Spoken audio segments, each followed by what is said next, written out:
Let's get back to Alaska.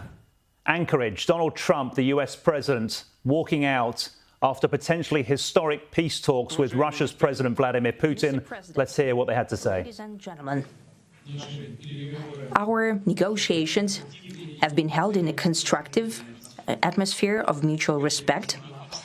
We have very thorough negotiations that were quite useful. I would like to thank once again my American counterpart for the proposal to travel out here to Alaska. It only makes sense that we've met here, because our countries, though separated by the oceans, are close neighbors. So when we've met, when I came out of the plane and I've said, "Good afternoon, dear neighbor. Very good to see you. In good health and to see you alive." I think that is very neighborly. And I think that's some kind words that we can say to each other. We're separated by the Strait of Bering, though there are 2 islands only between the Russian island and the US island. They're only 4 kilometers apart. We're close neighbors, and it's a fact. It's also important that Alaska has to do with our common heritage, common history between Russia and the US, and many positive events have to do with that territory.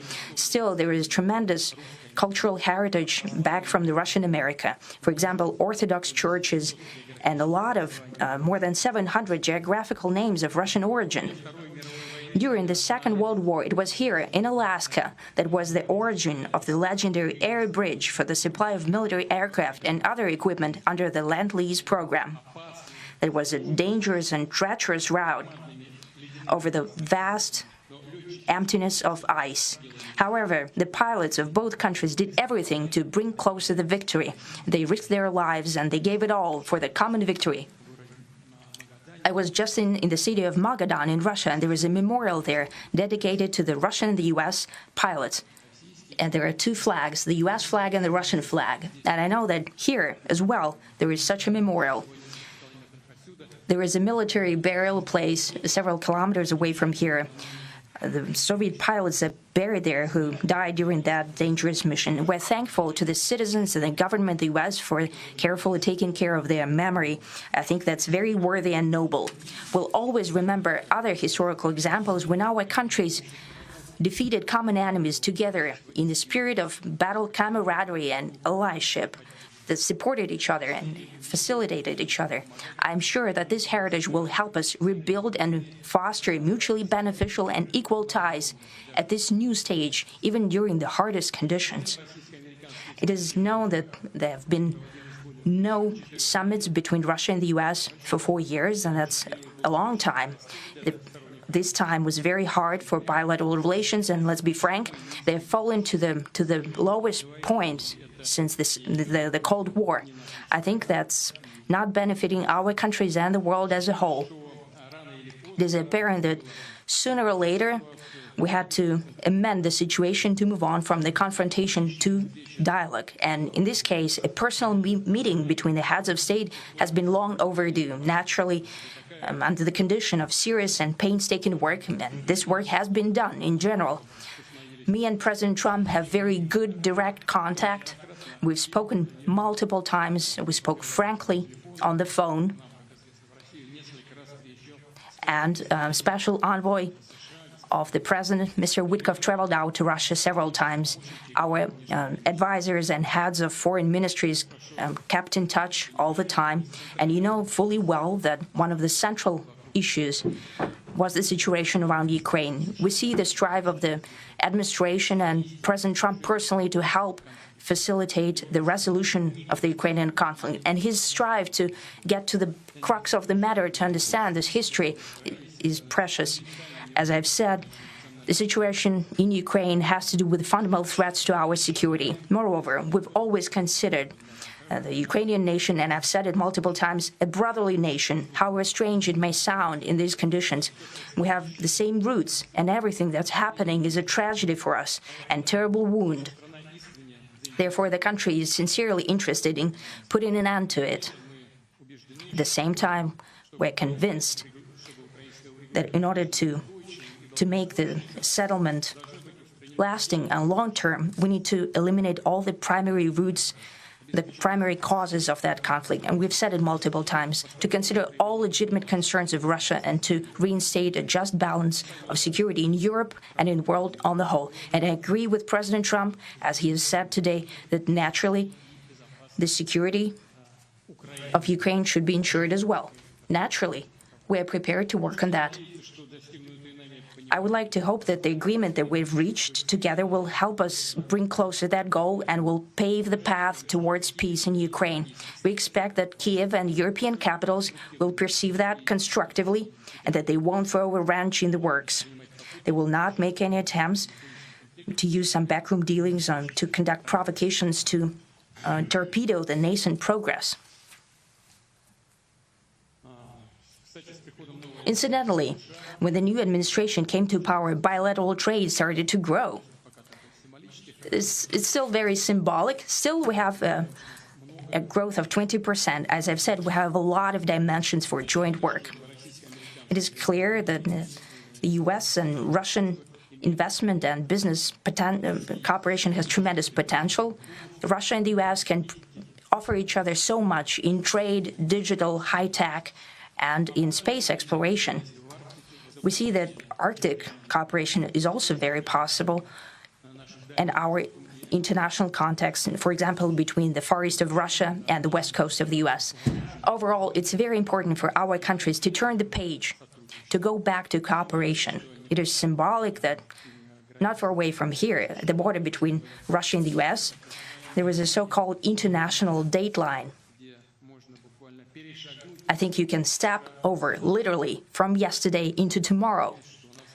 And I hope that we'll succeed in that, in political sphere. I would like to thank President Trump for our joint work, for the well-wishing and trustworthy tone of our conversation. It's important that both sides are result-oriented, and we see that the President of the U.S. has a very clear idea of what he would like to achieve. He sincerely cares about prosperity of his nation. Still, he understands that Russia has its own national interests. I expect that today's agreements will be the starting point, not only for the solution of the Ukrainian issue, but also will help us bring back business-like and pragmatic relations between Russia and the U.S. And in the end, I would like to add one more thing. I'd like to remind you that in 2022, during the last contact with the previous administration, I tried to convince my previous American colleague that the situation should not be brought to the point of no return when it would come to hostilities. And I said it quite directly back then that it's a big mistake. Today, when President Trump saying that if he was the president back then, there will be no war. And I'm quite sure that it would indeed be so. I can confirm that. I think that overall, me and President Trump have built a very good business-like and trustworthy contact. And I have every reason to believe that moving down this path, we can come, and the sooner the better, to the end of the conflict in Ukraine. Thank you. Thank you. Well, thank you very much, Mr. President. That was very profound. And I will say that I believe we had a very productive meeting. There were many, many points that we agreed on, most of them, I would say, a couple of big ones that we haven't quite gotten there, but we've made some headway.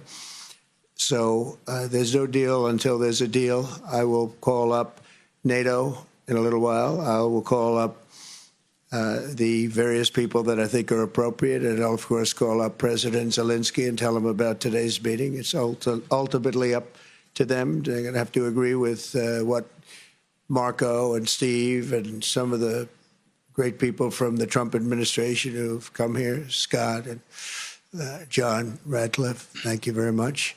But we have some of our really great leaders. They've been doing a phenomenal job. We also have some tremendous Russian business representatives here. And I think, you know, everybody wants to deal with us. We've become the hottest country anywhere in the world in a very short period of time. And we look forward to that. We look forward to dealing. We're going to try and get this over with. We really made some great progress today. I've always had a fantastic relationship with President Putin, with Vladimir. We had many tough meetings, good meetings. We were interfered with by the Russia hoax. That made it a little bit tougher to deal with, but he understood it. I think he's probably seen things like that during the course of his career. He's seen it all. But we had to put up with the Russia hoax. He knew it was a hoax, and I knew it was a hoax. But what was done was very criminal. But it made it harder for us to deal as a country in terms of the business and all of the things that we'd like to have dealt with. But we'll have a good chance when this is over. So just to put it very quickly, I'm going to start making a few phone calls and tell them what happened. But we had an extremely productive meeting, and many points were agreed to. There are just a very few that are left. Some are not that significant. One is probably the most significant, but we have a very good chance of getting there. We didn't get there, but we have a very good chance of getting there. I would like to thank President Putin and his entire team, whose faces, who I know in many cases, other than that, whose faces I get to see all the time in the newspapers. You're almost as famous as the boss, but especially this one right over here. But we had some good meetings over the years, right? Good, productive meetings over the years, and we hope to have that in the future. But let's do the most productive one right now. We're going to stop really 5, 6, 7,000, thousands of people a week from being killed, and President Putin wants to see that as much as I do. So, again, Mr. President, I'd like to thank you very much, and we'll speak to you very soon and probably see you again very soon. Thank you very much, Vladimir. Next time in Moscow. Oh, that's an interesting one. I don't know. I'll get a little heat on that one, but I could see it possibly happening. Thank you very much, Vladimir. And thank you all. Thank you. Thank you. Thank you so much.